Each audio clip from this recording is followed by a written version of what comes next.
अध्यक्ष महोदय, मैं आपका धन्यवाद देता हूं कि आपने मुझे महामहिम राष्ट्रपति जी के अभिभाषण पे बोलने का मुझे समय दिया है। अध्यक्ष जी, मैं सबसे पहले आपका अभिनंदन एवं अभिवादन करते हुए आग्रह करना चाहूँगा कि मुझे बोलने के लिए जो समय दिया है, मैं उसमें से 2 मिनट का समय महाकुंभ हादसे का शिकार लोगों की आत्मा की शांति के लिए खड़े होकर के मौन रखना चाहूँगा। अगर किसी अन्य को भी सच्चे मन से मृतकों के प्रति सच्चा भाव है तो वो भी हमारे सांसदों के साथ खड़ा होकर के ये मौन श्रद्धांजलि अर्पित कर सकता है। माननीय सदस्य अध्यक्ष महोदय, अगली लाइन अध्यक्ष महोदय, ये विषय अध्यक्ष महोदय, आप सीनियर लीडर हैं। अध्यक्ष महोदय, ये अधिकार आपका है। कभी नहीं रही। ये मैंने विषय मेंशन करते हुए भरोसा है इस विषय पर मौन कर दिया था, इसलिए अध्यक्ष का अधिकार है। हाँ, मैं वही अध्यक्ष महोदय, ये जो बात मैं शुरू कर रहा हूं, जहां मैंने मौन 2 मिनट के लिए श्रद्धांजलि की बात की है, ये अधिकार मेरा नहीं है अध्यक्ष महोदय, ये अधिकार आपका है। मुझे पूरा भरोसा है आप पर कि जब अभिभाषण की चर्चा खत्म हो रही होगी उस समय 2 मिनट का मौन श्रद्धांजलि जरूर दी जाए जो श्रद्धालुओं की जान गई है। नहीं अध्यक्ष महोदय, नहीं अभी 1 मिनट आप लोग कुछ मत बोलो। नहीं कुछ नहीं। अध्यक्ष महोदय, अभी तो अध्यक्ष महोदय मैंने बात शुरू नहीं की है, और जिन लोगों को तकलीफ है और जिनको दुख होना चाहिए उनके बारे में मैं, हालांकि वो बाद में कहना चाहता था महाकुंभ के बारे में, लेकिन अध्यक्ष महोदय क्योंकि बहुत सारे माननीय सदस्य ये सुन नहीं सकते हैं, इसलिए मैं बात वहीं से शुरू करता हूं। आप देश के परम अभिभावक होने के नाते हमारा आपसे अनुरोध है कि जहां सरकार बजट के आंकड़े लगातार दे रही है, और जब मैंने अभिभाषण पढ़ा अध्यक्ष महोदय, बहुत सारे आंकड़े सरकार ने दिए हैं। आंकड़े देने से पहले महाकुंभ में मरने वालों के आंकड़े भी दे दें। महाकुंभ की व्यवस्था के बारे में स्पष्टीकरण देने के लिए मेरी मांग है अध्यक्ष महोदय, सर्वदलीय बैठक बुलाई जानी चाहिए।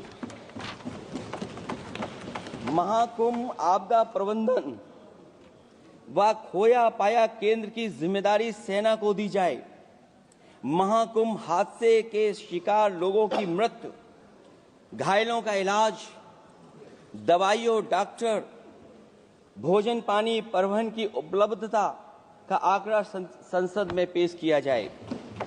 महाकुंभ हादसे के लिए जिम्मेदार लोगों पर, महाकुंभ हादसे के लिए जिम्मेदार लोगों पर घोर दंडात्मक कार्रवाई हो। जिन्होंने सच छिपाया है उनको दंडित किया जाए। अध्यक्ष महोदय, हम डबल इंजन की सरकार से पूछते हैं, अगर अपराध बोध नहीं था तो आंकड़े दबाए, छिपाए और मिटाए क्यों गए हैं? सच छिपाना और मिटाना भी तो अपराध है। इसका दंड कौन भुगतेगा अध्यक्ष महोदय? जहां इंतजाम होना चाहिए था वहां प्रचार हो रहा था। एक धार्मिक समागम में डबल इंजन का राजनीतिक प्रचार अशोभनीय है, निंदनीय है। इतने बड़े हादसे के बाद कम से कम अब तो वो होर्डिंग उतरवा देना चाहिए।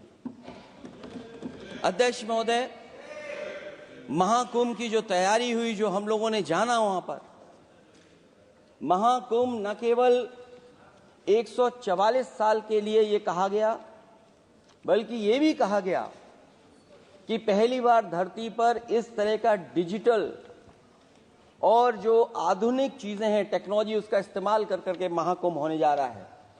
सीसीटीवी, ड्रोन, लाइव स्ट्रीमिंग के आधार पर जिनका दावा था कि वो डिजिटल कुंभ करा रहे हैं, वो मृतकों की डिजिट नहीं दे पा रहे हैं।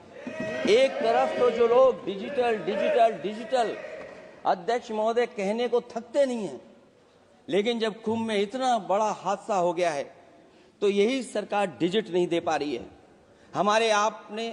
हमारे अपने लोग मारे गए हैं, जिसमें परिवार का हर रिश्ता दिवंगत हुआ है। किसी की माता, किसी के पिता, किसी की बहू, किसी की बेटी, किसी का भाई बहन, चाचा चाची। बच्चों के आंकड़े तो अभी तक नदारद हैं। खोया पाया केंद्र ही लोगों को तो नहीं मिल रहा है। जो खोया पाया केंद्र था उसको भी लोग पा नहीं पा रहे, ढूंढ नहीं पा रहे। अध्यक्ष महोदय, कुंभ कोई पहली बार नहीं हो रहा है। कुंभ का आयोजन सदियों से होता आया है। हमारे पौराणिक और हमारे इतिहास के दस्तावेज ये बताते हैं कि समय समय पे जो भी सरकारें नहीं होंगी, जिसका भी राज रहा होगा अध्यक्ष महोदय, उसने महाकुंभ या इस तरह के कुंभ का आयोजन किया है। एक तरफ तो वो कि जो 144 साल बाद महाकुंभ होने जा रहा है, उसका इतना प्रचार किया। और मैंने तो कई टीवी इंटरव्यूज में, कई समाचार चैनलों पर ये बात सुनने में आई और सुनते रहे हम लोग कि सरकार ने 100 करोड़ लोगों के आने का इंतजाम किया है। और अगर 100 करोड़, अध्यक्ष महोदय, अगर ये बात गलत है तो मैं रिजाइन आपको देना चाहता हूं।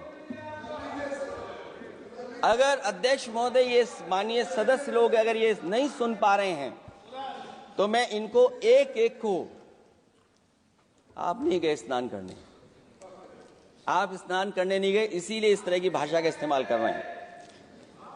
अध्यक्ष महोदय, ये कहा गया कि 144 वर्ष के बाद ये हो रहा है।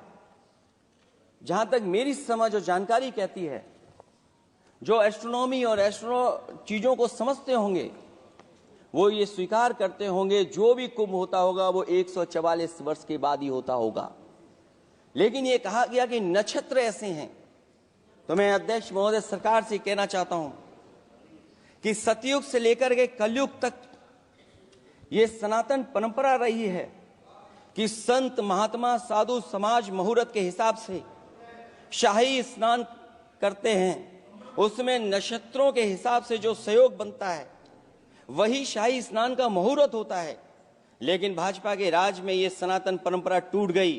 पहले सरकार ने संत समाज को शाही स्नान रद्द करने का आदेश दिया, जिससे अनादिकाल की सनातन परंपरा टूटी। और फिर जब देश भर ने ये बात उठी, देश भर में ये बात उठी, तो उन्होंने हादसे को छिपाकर फिर से आदेश दिया कि अखाड़े शाही स्नान करने जाएं।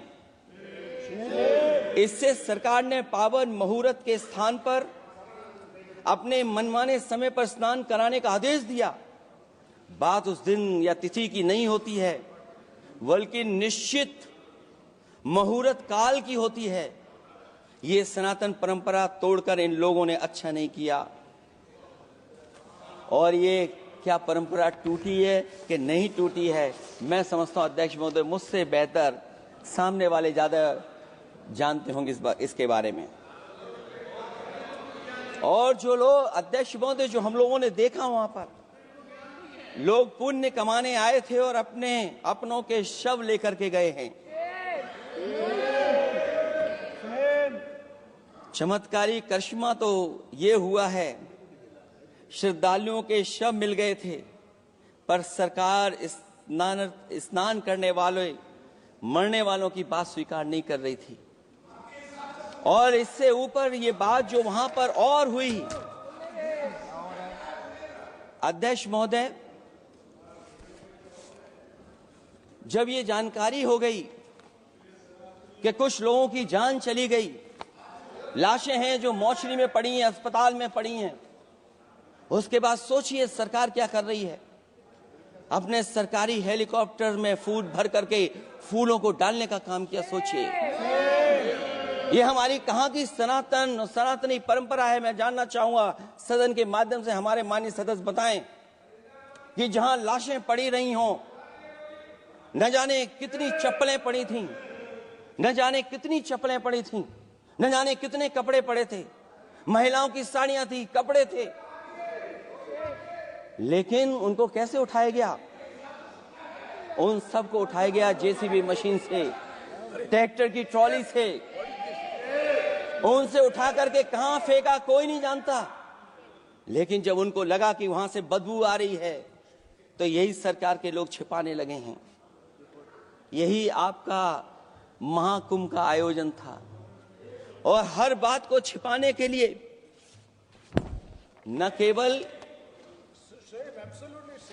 केवल ये लोग मीडिया का सहारा ले रहे हैं, मीडिया का सहारा लेते लेते सुनने में आया है कुछ दबाव और कुछ स्वीटनर भी दिए जा रहे हैं जिससे उनकी खबरें बाहर ना आ जाएं। और अगर अध्यक्ष मोदी ये बात सब गलत है मेरी, अगर ये बात सब गलत मैं कह रहा हूं, तो अभी तो नेता सदन को अभी भाषण देना है। और मैं ये बात और कहना चाहता हूं, आप अपनी तरफ से जानकारी कर लीजिएगा। हमारे उत्तर प्रदेश के मुख्यमंत्री जी ने शोक नहीं प्रकट किया था। जब देश की राष्ट्रपति और प्रधानमंत्री जी ने शोक प्रकट किया, उसके बाद 17 घंटे बाद सरकार ने स्वीकार किया। अध्यक्ष मोदी, ये वो लोग हैं जो आज भी कोई सच्चाई स्वीकार नहीं कर सकते। इनका रास्ता क्या है मैं नहीं जानता हूं, कहां ले जाना चाहते हैं। लेकिन जब अध्यक्ष महोदय मैंने अभिभाषण पढ़ा है राष्ट्रपति महोदया का, तो वही पुरानी बातें कि 12 करोड़ शौचालय बन गए हैं, 10 करोड़ गैस कनेक्शन हो गए हैं, 80 करोड़ लोगों को राशन दिया जा रहा है, 25 करोड़ लोगों को मिडिल क्लास में शामिल कर दिया गया, न्यू मिडिल क्लास में शामिल कर दिया गया।